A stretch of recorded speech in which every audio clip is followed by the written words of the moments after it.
They say the earth sometimes speaks only to those who dare to listen. Listen now, and remember that what you hear may change you.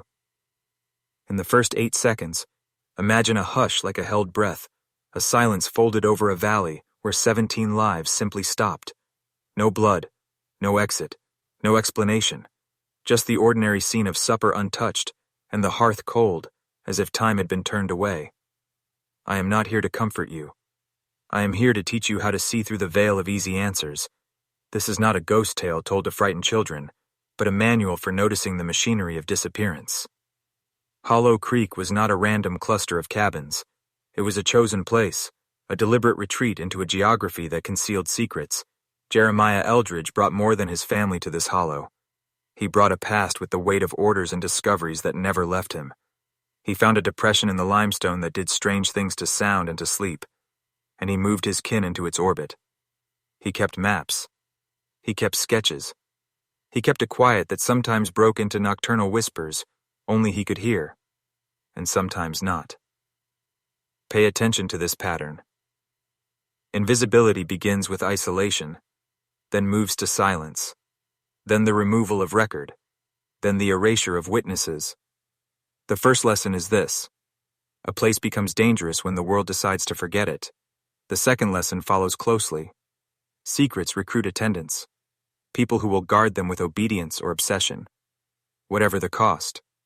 Watch how ordinary acts become ritual when fear becomes strategy, how a rifle left at the table becomes a promise, and how a locked trunk can become a covenant. Hear me now and carry the weight of what you are hearing.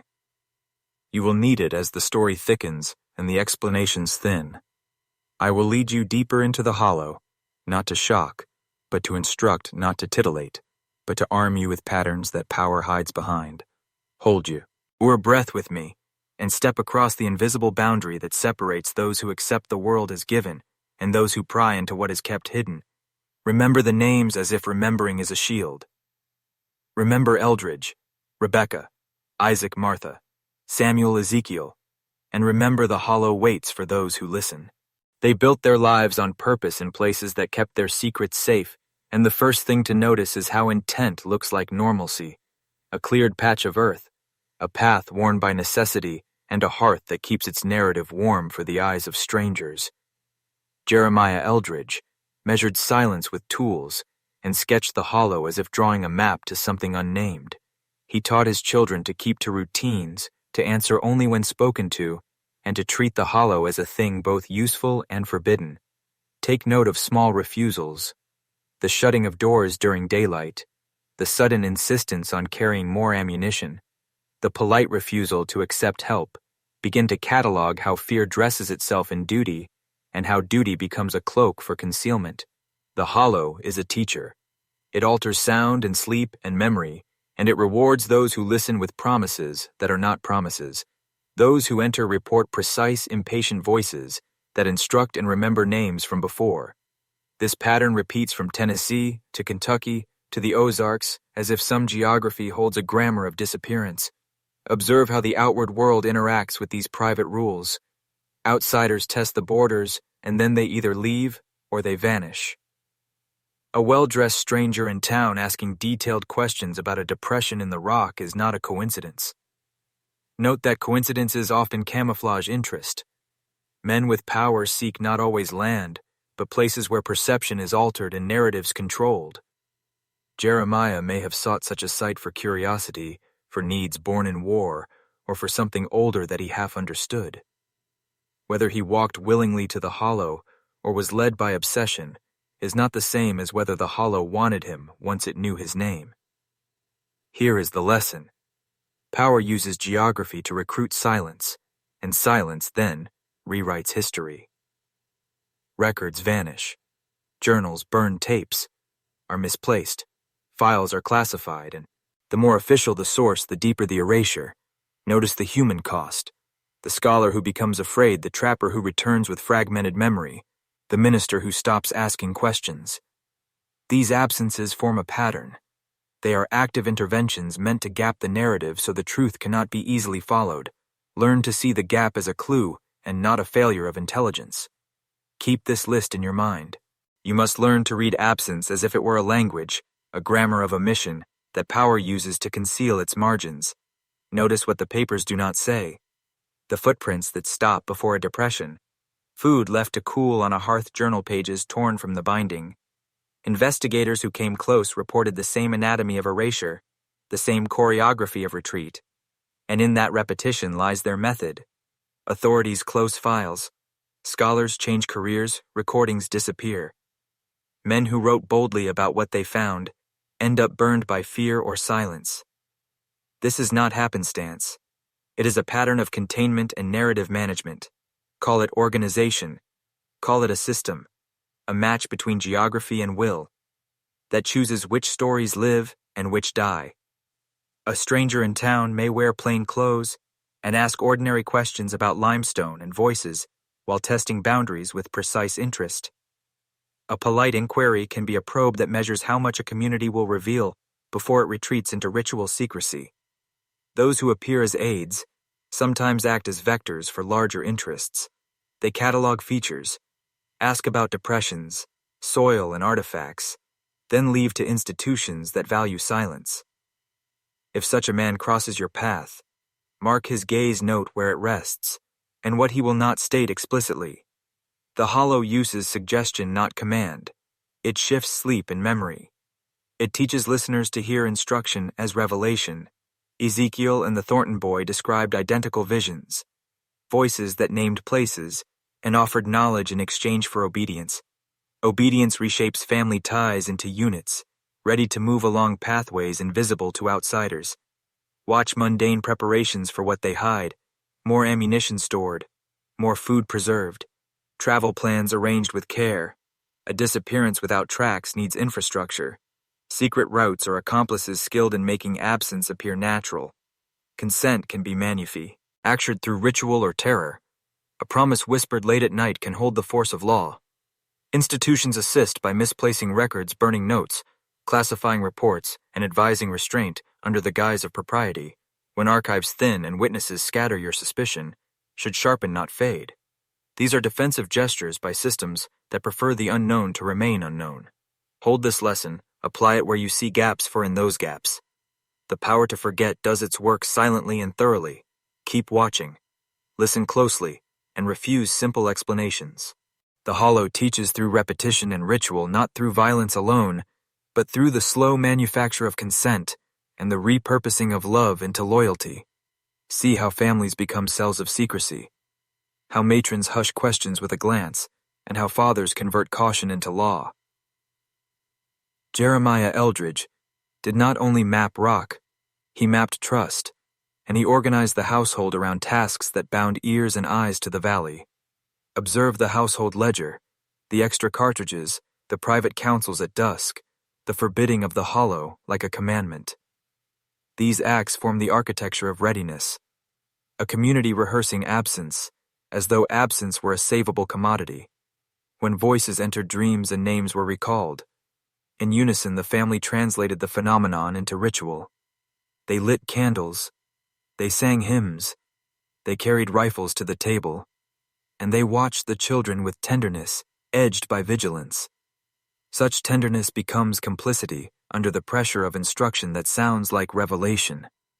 The hollow offered knowledge in exchange for obedience, and the exchange was seamless because the offering arrived in the language of protection. Consider how a promise can feel like a covenant, especially in a remote place where the world beyond seems corrupt and dangerous. Jeremiah framed the valley as a refuge, and the hollow as counsel not to be trusted to strangers. This frame mattered more than the object, because frames determine loyalty, and loyalty rearranges memory. Watch neighbors mirror one another in small ways, as if an invisible hand guided their habits. They sleep at certain hours. Name children after ancestors, avoid strangers, and rehearse stories that minimize curiosity. Stories become shields hiding holes in the official account. When outsiders probe the edges, the family tightens rituals, and the hollow grows more covetous of its silence. Collectors of information ask about Stowe. Ness and acoustics then file away their notes in places that later refuse access. The pattern repeats until the cost of breaking ranks exceeds the appetite for truth. There is a physics to this escalation. A secret guarded demands sacrifice and rewrites obligations of those within. This is how an ordinary homestead becomes an instrument of disappearance. Ordinary lives are transformed into offerings to an idea. Keep this in your mind as we move deeper. The mechanics of concealment reveal how power weaponizes love and routine. Notice how silence becomes authority and memory its currency. Listen to how authority moves through small economies of meaning and control. Where a single whispered claim becomes policy, within a household the line between belief and command blurs. Consider the ways instruction becomes ritual, until obedience seems natural, and questions feel like betrayals. Jeremiah taught his circle to value isolation, to prize secrecy, to answer the hollow when it called by staying silent to outsiders. This is a familiar architecture. Those who manage disappearance cultivate dependence on restricted knowledge. Notice the asymmetry. The few who know, and the many who trust them, because trust is the currency of survival in remote places. The hollow did not demand violence. At first it demanded attention, then compliance, and finally offerings of presence. Families carry the hollow inside them. They narrate its protections at supper. They teach the children to fear the world beyond. Watch how a doctrine forms around usefulness, protection, and the promise of a secret revealed later. Promises age into obligations, and obligations calcify into law without a legislature because the family becomes the state. When outsiders arrive, they find a community optimized to hide its tracks. Simple questions meet rehearsed answers that flatten curiosity into acceptable phrases, steering the seeker away from the center. The stranger in Harrison learned how quickly the perimeter sealed around the whisper of interest. Those who probe must contend with institutions that prefer tidy reports and suspended inquiry. Sheriffs who file minimal notes, clerks who misplace ledgers, scholars who walk away from obsession. These are the actors of erasure. Observe also the role of ritual grief in smoothing over absence. Candles and hymns. Bind a community while diverting attention from where the living went. The hollow supplies dreams that tie the imagination to the ground, and imagination becomes another hand at Maida. Oncelement. This is how permission for disappearance is manufactured. Consent is produced by repetition ritual and by conversion of fear into pious duty. Power understands that a people organized around belief will police itself more effectively than any external force. And so the hollow achieved a governance without governance, where silence is law and memory is curated like an archive of what must not be said. Remember this mechanism. It will repeat in other chapters. What begins as family practice can end as institutional policy. We will trace these mechanics and see how silence becomes a strategic instrument of power. Now consider the institutions that stand between truth and oblivion, and learn how they turn inquiry into silence. A sheriff files a report with measured sentences, and then the sentences thin into a paragraph, and the paragraph becomes a rumor of paperwork lost. Clerks misplace ledgers, researchers find boxes that never arrive at the archive, and reels of tape marked with safe words that later vanish. These are not accidents. These are the gestures of systems that prefer questions unanswered. Power does not always seize it, redirects it by making investigation costly and by institutionalizing forgetfulness. Notice the choreography, the polite refusal, the bureaucratic delay, the request to return later that never happens. Money and rank, and the dull language of procedure are exceptional tools for erasure because they look ordinary.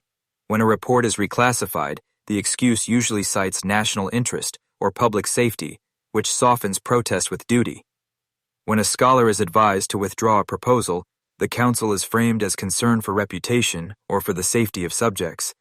What is subtle about this machinery is that it feels rational. It appeals to prudence and to the language of expertise. So many who first dug into Hollow Creek were not burned at the stake or silenced by force. They were worn down by protocol. They found their access denied their funding, rescinded their notes confiscated, or their reputations undermined. This attrition serves the same function as a closed grave. It buries curiosity beneath layers of administrative consent. Remember this method. It appears in other domains where secrets are valuable and where unraveling them threatens networks of interest. An oddly worded memorandum or a misplaced microfilm can be the hinge on which a whole story is removed from view. Learn to watch the paperwork as if it were a map to intent, because the path of erasure often follows the chain of custody. Guardians of record-keeping can become gatekeepers of forgetting, and in that role they wield quiet but effective authority. When you see patterns of disappearing evidence, do not take comfort in coincidence. Assume instead a logic at work, and follow the trail of omission to its source. The map of disappearance is also a map of motivation, and you must learn to read both sides of it. Power often dresses its demands as protection, and men accept that trade when they believe safety outweighs curiosity. Consider Jeremiah in his last months, a man returned from war carrying the conviction that discoveries must be guarded. He organized obedience into household custom and called it prudence. He trained children to listen for voices and to treat silence like scripture. This is how devotion becomes control, and how a father becomes a warden of forbidden work. Look for repeating sequences across time and place. Curious formations reported unusual acoustics. Dreams mentioned vanishings follow. Where landscape and secrecy converge, a regime appears that operates by different logic. That logic rewards compliance and punishes curiosity, not always by force, but by removal and reclassification. A man like Jeremiah is both custodian and convert. He believes he protects his kin, and in doing so binds them to a covenant without paper. The hollow does more than amplify sound. It trains attention. It teaches minds to hear instruction as destiny, and to accept disappearance as pilgrimage. Ask who benefits when a valley goes quiet, who gains when ledgers are lost or evidence is delayed. Follow commerce. Follow research, funding. Follow military interest. When inquiry becomes a project with backing, notice how questions change. Institutions are networks of people tied by budgets and prestige, and when those aims align with secrecy, they become efficient engines of forgetting. Notice the roles inside these engines. The clerk who moves a box, the professor who withdraws a proposal, the student who vanishes from campus. These are not always villains. Some are frightened, some are ambitious, some believe silence is prudence. Understanding motives helps you predict where evidence will be diverted and which routes of inq. Wary will be blocked.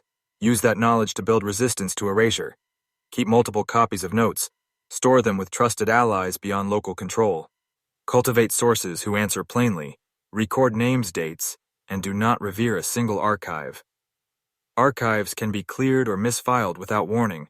The real work of revelation is logistical. It is patient fragment assembling and relentless cross-checking of small facts.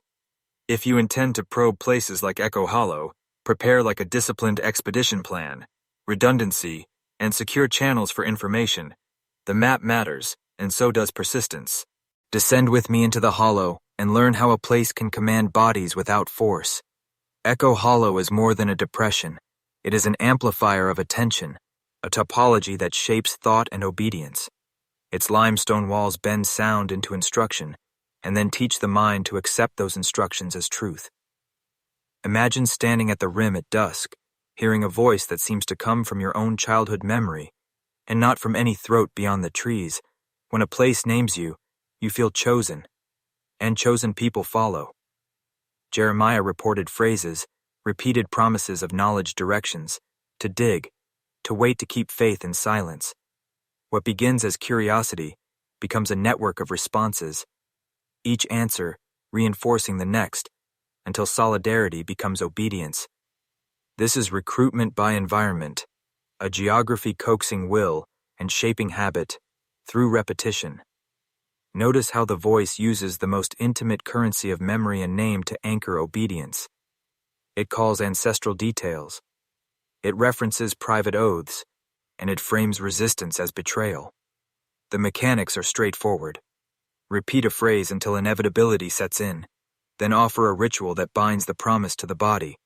Stone rings boxes marked journals become talismans, translating instruction into habit and heirloom. These talismans create a chain where one generation hands the secret to the next, each successor convinced they are guarding something sacred. When outsiders probe the chain, it tightens by design. The community treats intrusion as sacrilege and the perimeter narrows. Sound from outside becomes muffled, while internal murmurs amplify, making the hollow itself an accomplice to secrecy. This sensory distortion encourages inward-looking obedience and reduces the need for visible enforcers. The topography performs the labor of control. Its echoes groom the mind, and invisibility becomes the hollow's chief weapon. It converts disappearance into pilgrimage, teaching the living to offer themselves quietly, as if in service to knowledge. Understand this, and you see why Jeremiah could persuade kin to follow without visible chains, and why an extra cache of cartridges at supper was a meaningful sign. When place rearranges, the sense of right and wrong resistance must be logistical and social. Name what is being learned, refuse the ritual that makes a whisper into law, and build redundant records beyond local custody. Prepare by duplicating notes and sending copies to allies beyond the region. Speak names aloud to break ritual. Descend deeper with me and understand the ethical danger of knowing and of being known. This moment is the hinge where revelation becomes responsibility, and where curiosity can turn into a chain. Act now, not as a voyeur, but as an apprentice of truth, to bind your voice to what you choose to hold, if you are ready. Write the phrase "I carry the hollow" twice in the comments to mark that you accept this seeing, and to signal others who listen like you. Repeat it exactly twice in 2 separate comments, and mean it. Repetition converts a passing thought into a declared stance, and the declared stance reshapes how you interpret future signs. This ritual is practical, not mystical. Identity follows. Habit, and habit follows declaration, and social systems amplify repeated emphasis. Do not mistake this for spectacle. You are creating a durable trace that will anchor your work and your memory of what you learn here. Return to observation. Notice the pattern of voices, the way they address the private self, the way they call by childhood names and family memories. Such intimacy is recruitment. It manufactures destiny by linking instruction to lineage. When a voice speaks like a relative, the listener yields, because loyalty to kin is an ancient reflex. Study how that reflex is redirected into service of a secret, a community, or an agenda. Record names, times, phrases repeated in dreams and in daytime whispers, because redundancy resists erasure. Collect copies of documents, send them to distant custodians, photograph artifacts, transcribe journals, and store copies in disparate places. Triangulate facts by cross-checking depositions, letters, receipts, and land records against physical evidence, like buttons, fragments, and soil samples. The hollow erases by concentrating control of information. Disrupt that by expanding custody and access. Build networks beyond local archives. Send packages to multiple addresses. Email copies. To trusted historians, deposit sealed sets with independent repositories. If you stand at the rim, record audio note direction of sound and atmospheric conditions that shape perception. Preserve names, say them aloud until the voices of omission cannot swallow them completely. After you follow these instructions, you will not be the same. You will have taken on a registry of responsibility and a quieter kind of power. Carry that weight and move forward with discipline and care. Keep listening. Keep writing. Keep naming until the hollow cannot claim your story. The hollow rewrites more than records. It rewrites identity, and you must understand the moral cost of knowing. When a place names you and joins your memory to its demand, you become responsible for truth and consequence. Those who excavate secrets inherit obligations and threats that do not obey polite law. Knowledge does not always liberate. Sometimes it binds and summons obligation. Many who sought Hollow Creek thought discovery would grant clarity, but instead clarity demanded fidelity and sacrifice. Investigators found their lives rearranged by absence. They woke with names on their lips dreamed in stone and felt pressure at the base of the skull like a remonstrance. This is not metaphor. It is the lived effect reported by field workers, scholars, and trappers across generations. When you pursue such a story, you will encounter resistance that feels administrative, and then resistance that feels personal. Learn to differentiate the two and prepare logistical and moral remedies. Duplicate everything. Maintain chains of custody across institutions, and do not trust a single archive. Moral preparation requires honest conversations with kin and allies about risk and duty and the burdens of remembrance. Do not glamorize disappearance as noble sacrifice. Most who vanish do so in confusion, fear, and cold, and families are left to mourn in silence. If you press on, do so with empathy. Avoid reducing people to evidence and honor the small contradictions that made them human. Document with care. Photograph journals transcribe letters and catalog artifacts with dates and provenance. Triangulate physical traces with records and oral testimony to build corroboration. Test environmental variables. Measure acoustics. Record weather and gather soil samples to rule out natural causes before asserting the extraordinary. When theories cohere too neatly, treat them with suspicion, for tidy narratives are vulnerable to error. Erasure and institutional smoothing. Trust slow accumulation of corroborated detail over rhetorical flourish, and prefer redundancy to single elegant proofs. Store copies in multiple formats, encrypted drives, physical duplicates, and trusted repositories beyond local control. Cultivate relationships with local custodians, gently recognizing fear shapes, memory, and that trust is earned, not commanded. Respect anonymity when asked, and prioritize safety above sensational claims. Accept that answers may remain partial, and that partial truth can illuminate mechanisms of power and concealment. This work demands patience, discipline, and humility to keep the memory of the lost intact, and to resist premature closure. Carry responsibility with measured courage. Listen as the pattern tightens and learn how objects become battlegrounds for memory and control. Consider the small items that survive from Hollow Creek. A Confederate button found embedded in the oak, a child's shoe, recovered, then lost a leather-bound journal with pages removed and symbols scorched into the cover. Artifacts speak in absence, and those who wish to forget them learn to silence those voices. McCreary gave his statement, then fell ill and died within days, exhibiting symptoms that resembled auditory disturbance and extreme agitation. Walter wrote of a metal box and vanished. Thornton found a crevice and failed to return. These sequences repeat on a loop, where discovery invites intervention, and intervention erases discovery. Modern institutions magnify ancient patterns with their tools, restricted classifications, missing microfilm, and convenient reorganization serve as bureaucratic sealing of shafts. A careful study can be marked, restricted, a thesis can be misfiled, and a graduate researcher can disappear from campus rolls. These are not dramatic thefts, but administrative acts that carry legitimacy and conceal intent. Follow the custodians who touch evidence, archivists, clerks, lab technicians, officers who sign transfer slips because human nodes decide whether an item is preserved, suppressed, or lost. Study the language of files. Look for euphemisms, redactions, and referrals that answer nothing. Redaction shapes narrative by omission, leaving implication to stand in for fact, which dampens public curiosity. When you handle an artifact photograph, it document condition note, who else handled it, and record every transfer step and every name associated with custody.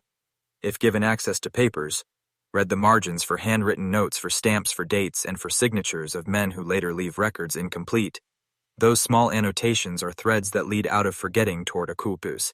Auntability. Do not trust a single archive. Duplicate copies, deposit sets with independent repositories, and share encrypted backups with trusted scholars. Spread copies across institutions in other states and with private custodians to reduce single points of failure, create redundancies that exceed normal chains of custody, and maintain them with ritual discipline. In a landscape designed to close inquiry, the most reliable defense is multiplicity, careful traceability, and the stubborn habit of naming every person who touched an object. Hold names and artifacts as instruments not of superstition, but of practical resistance, and build networks that refuse to let memory be administratively erased, and keep faith daily. The pattern of disappearance accelerates when curiosity becomes a network and institutions begin to coordinate their silences. Notice how timelines compress when multiple investigators approach the same rim, and how each one finds obstacles that read like polite warnings. A man discovers a box, a scholar uncovers a fragment, a trapper hears voices, and then one by one their access narrows and their records fray. Understand the choreography at play.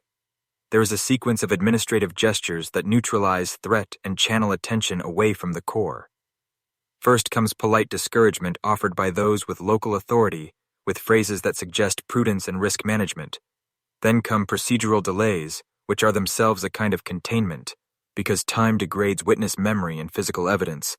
Next arrive reclassifications documents become restricted or are rerouted into vaults whose existence is opaque to external inquiry. Finally, the human cost accrues. Scholars leave the field careers. Stall notes are burned to avoid implied danger, and researchers self-censor. This progression is not mystical. It is bureaucratic and therefore predictable. Learning its stages gives you a tactical advantage because you can anticipate the moves and preempt loss.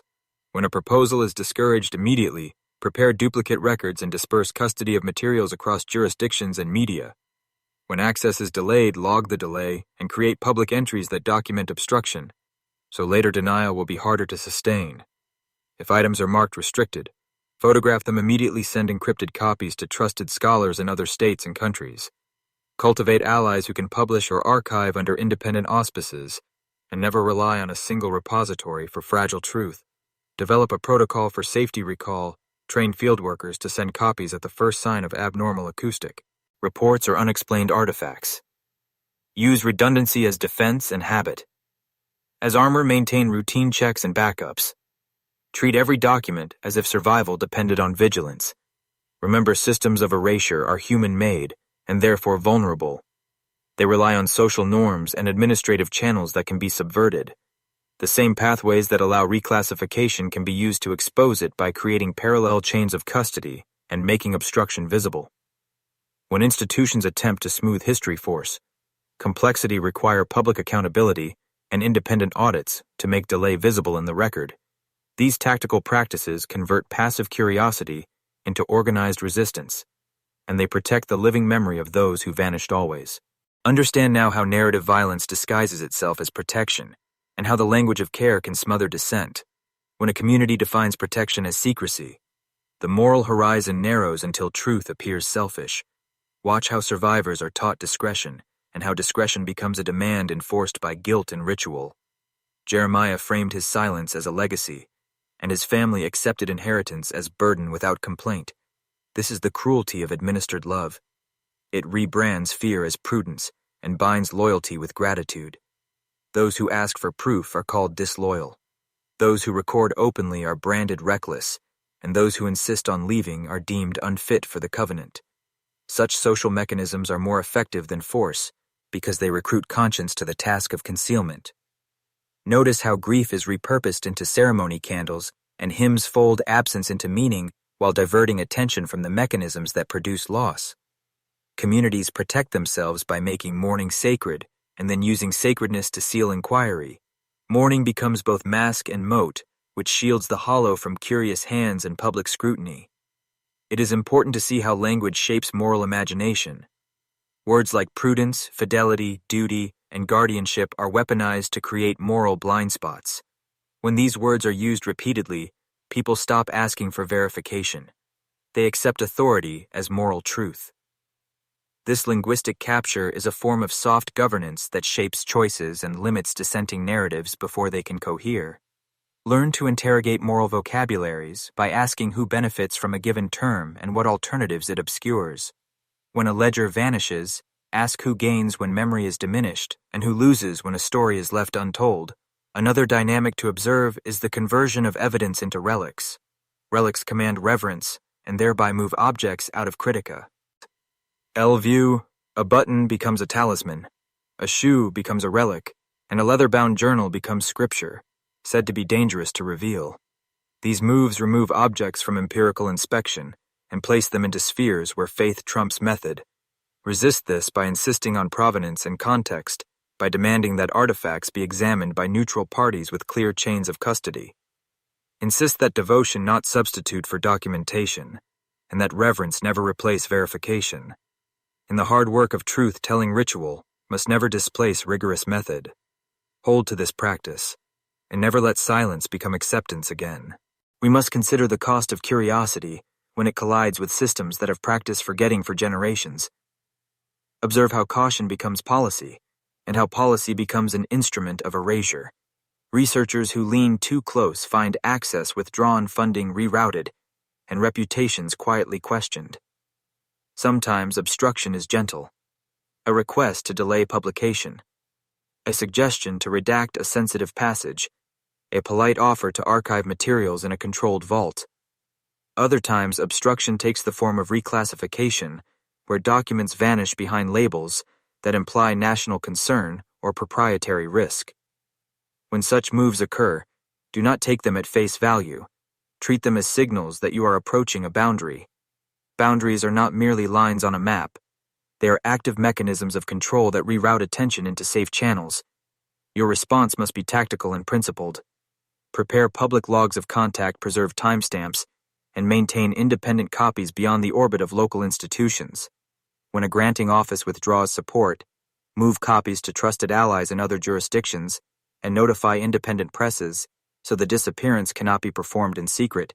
Create public records of every request and every denial so that procedural obstruction itself becomes evidence. The hollow depends on a culture of quiet and polite compliance. It fails when light is cast across the chain of custody and when redundancy converts secrecy into noise. Remember also that individual actors often act out of fear, not malice. Many clerks and custodians will cooperate when shown clear legal protections for whistleblowing and for transfer of materials, offer concrete assurances, engage legal counsel to draft custody agreements, and publish protocols that make obstruction costly to institutions. When evidence is deemed restricted, file public freedom of information petitions and document the process at each step. If files are removed from an archive, take immediate photographs of the catalog entries, record serial numbers, and broadcast the discrepancy to scholarly networks. Build technical redundancy use. Mirrored digital repositories, encrypted backups, and sealed physical duplicates with independent witnesses. Train teams in chain of custody, handling preserved provenance, and demand transparency in transfers and in cataloging procedures. The hollow seeks not only to hide artifacts, but to hide the path by which artifacts move, and by which knowledge accumulates. Expose that path, and you unravel the choreography of oblivion. Stand ready and act with rigor and compassion to preserve memory and expose truth. Everything that touches the hollow absorbs its logic and carries it forward into new forms of power and avoidance. Listen to how stories mutate as they travel through time and institutions, becoming less like records and more like shields for the people who carry them. An oral account becomes a legend, and a legend becomes a rule that prevents excavation and inquiry. When memory is transmitted through caution, it hardens into custom and then into policy that defends absence. Consider the ripple effects beyond the valley. How a missing community reshapes local commerce. How a vanished family alters marriage patterns. How a rumor changes who walks a road at dusk. Those ripples are not neutral. They redistribute risk and privilege. They create corridors where only certain actors move and others are forbidden. A hollow that muffles sound also muffles accountability. And in that quiet, the powerful reorganize explanation to suit comfort and interest. That is how the story of Hollow Creek stops being about people and starts being about narratives that protect institutions and reputations.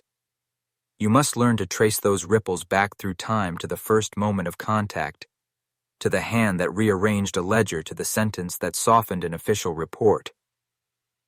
Read every obituary file, every land transfer, every late-night letter, as if it were a seam in an old fabric where a hole might appear. Watch for the slow choreography of memory loss loans, repaid late stories, truncated and evidentiary threads that end in polite obscurity. The hollow teaches a simple lesson about contagion. Silence spreads, and it is contagious because it reproduces through social reward. People who comply gain acceptance. They avoid conflict. And in remote communities, the social cost of divergence can be existential. You must therefore build counter-contagions, practices that spread openness, generosity toward witnesses, and social ease. Incentives for disclosure. Reward bravery with protection, and explode the social benefit of speaking aloud by creating visible allies and legal support. When a professor fears for tenure, when a clerk fears losing position, those fears can be calmed with clear legal pathways and public attention that raises the cost of silence. Craft institutional scaffolding that rewards reporting, and that archives with redundant witnesses and public logs that cannot be easily reclassified into oblivion. Design systems that treat every object as evidence, not as relic, and insist that artifacts be examined in public with independent observers present. The most effective antidote to contagion is visible redundancy and social structures that value testimony over tidy preservation of reputation. Apply these practices, and you convert a pattern of erasure into a protocol of preservation and accountability. Now the web of memory and omission tightens into modern symmetry, where secrecy meets technology and law. Learn the new rules that govern disappearance in an age of records and networked control. Modern guardians of oblivion use legal instruments, corporate protocols, and classified files to bury inconvenient lines of inquiry. Observe how classification functions like ritual. It converts messy facts into categories that ordinary citizens accept as settled. An item labeled sensitive or secret loses public weight and gains the protective aura of official concern. Watch how institutions deploy this language to reroute curiosity into channels they manage by committees and oversight that never reports back. When a government office or a university archive declares information restricted, it creates a buffer of legitimacy which helps silence spread without spectacle. The modern hollow multiplies by procedural design and by exploiting the same human reflexes that fed the original disappearance. Fear of reprisal. Career collapse. Social ostracism and legal threat become efficient modes of erasure when backed by bureaucratic muscle. You must master the legal terrain if you want to keep memory alive. Learn to file appeals to public access statutes to document every request for material and to turn delay into a public record. Use digital tools to timestamp and mirror documents across jurisdictions and to make obstruction visible through public logs and scholarly networks. Use secure transmission methods and trusted custodians in multiple countries to reduce single points of failure. Employ forensic methods to document chain of custody, including photographic records with geolocation metadata and independent witness signatures on transfer receipts. Train field workers in preservation techniques for fragile paper and organic artifacts. Use archival sleeves, acid-free containers, and climate-controlled stow. Rage where possible. When possible. Partner with international repositories, where legal jurisdiction complicates local seizure, and where multiple sovereign interests make secret removal harder to execute. Understand the limits of technology, for encrypted storage can be subpoenaed and servers can be seized, so plan redundancy across legal geographies and physical formats. Use analog backups when necessary. Sealed photographic archives and registered postal deposits can survive digital suppression. Cultivate public allies by publishing methodological primers that explain how redundancy works, and by inviting scrutiny that increases legitimacy and community support. When professional organizations rebuke you because your work is inconvenient, respond with documented procedures and public endorsements from neutral scholars and legal counsel. Visibility converts procedural obstruction into reputational risk for institutions that prefer quiet containment. Finally, rehearse operational security for teams working in sensitive areas to reduce the chance of leak that can endanger witnesses and to ensure that custody protocols are followed even under pressure. Operational security includes compartmentalization of data, limited access privileged channels for transfer, and emergency procedures for rapid duplication to dispersed custodians. Practice drills so that no single person ever holds unique knowledge of the whole cache without redundancy in place. Mastering this modern playbook requires patience coordination and the strategic use of law media and technical tools to outlast institutional delay and to make erasure costly. Not easy. Now you must confront the social architecture that protects secrets and learn how culture itself can become a vault. Communities that hide draw boundaries that feel ethical and wise to insiders while functioning as prisons for truth. Observe how language is used to bless silence with terms like stewardship, guardianship, and legacy, turning concealment into virtue. When those phrases are repeated, they begin to sound like law, and people stop asking for proof because faith replaces method. To break this habit, introduce alternative vocabularies, accountability, transparency, and public custody of memory. Design local rituals that reward disclosure, not secrecy, and create public practices where artifacts are recorded and witnesses acknowledged. Convert secrecy incentives into public incentives where testimony brings protection, assistance, and recognition. Train local allies in documentation techniques and empower them with legal resources and public platforms that amplify their testimony. Form cooperatives of memory where multiple families share custody of records, so no single actor can erase the past alone. Develop educational programs that teach communities how to archive responsibly and how to value verification alongside reverence. Offer concrete incentives that reduce social cost for those who speak. For example, legal aid for clerks and job protections for scholars who publish difficult findings. Build networks that connect rural custodians with urban repositories and with independent international archives to complicate any attempt at centralized removal. Use storytelling strategically. Publish accessible accounts that honor the lost while demanding corroboration and method. Host community hearings where evidence can be reviewed publicly and independent observers allowed to catalog artifacts in plain view. Introduce standard operating procedures for local museums, libraries, and historical societies that require duplicate entries and external audits. Normalize redundancy so that duplication becomes the default habit and not an exceptional practice reserved for crises. Change moral incentives by rewarding those who protect memory with status and resources rather than rewarding quiet compliance. Democratize custody. Give copies to families, schools, and neutral institutions so no single legal move can erase a story. Remember that culture is mutable and social norms can be reshaped by persistent public practice and structural supports. Design frameworks that embed preservation into daily life-making. For getting socially costly and visible, take action locally and scale methodically. Ensure every step reinforces redundancy protection and communal responsibility. Do this, and you convert private grief into public memory and convert secrecy into a contested field open to scrutiny. Such transformation is a bulwark against erasure because bureaucracies conceal but cannot easily erase a civic practice of witnessing. With patient strategy, communities can defend the lost and prevent new vanishings from being smoothed into legend and silence. Now the final lesson and the test of what you have become, after listening to Disappearance and Method. This moment requires translation of knowledge into durable public practice.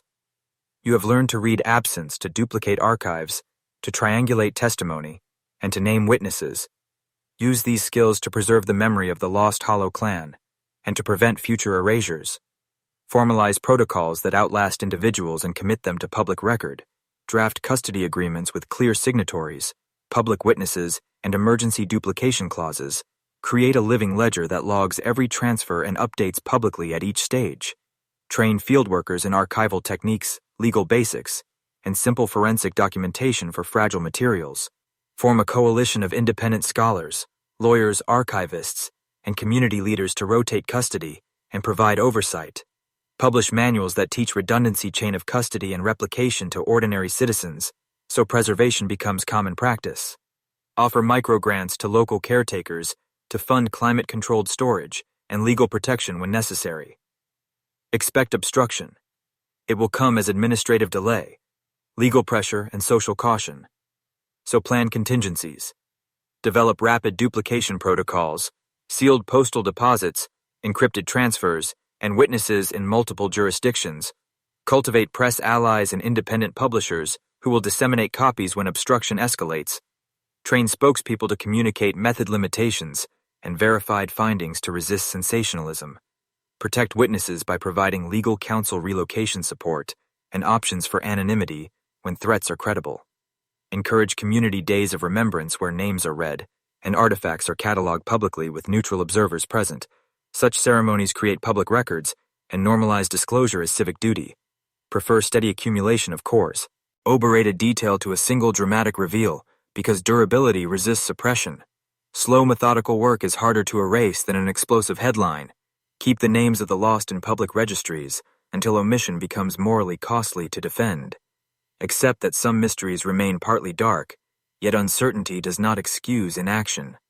Act with humility, discipline, and the long view, because preserving memory rebuilds social trust. Apply these lessons to other places where absence hides power, and teach communities how to resist erasure. Let Hollow Creek be a lesson, not a tomb. Let it teach how to turn secrecy into accountability and silence into testimony.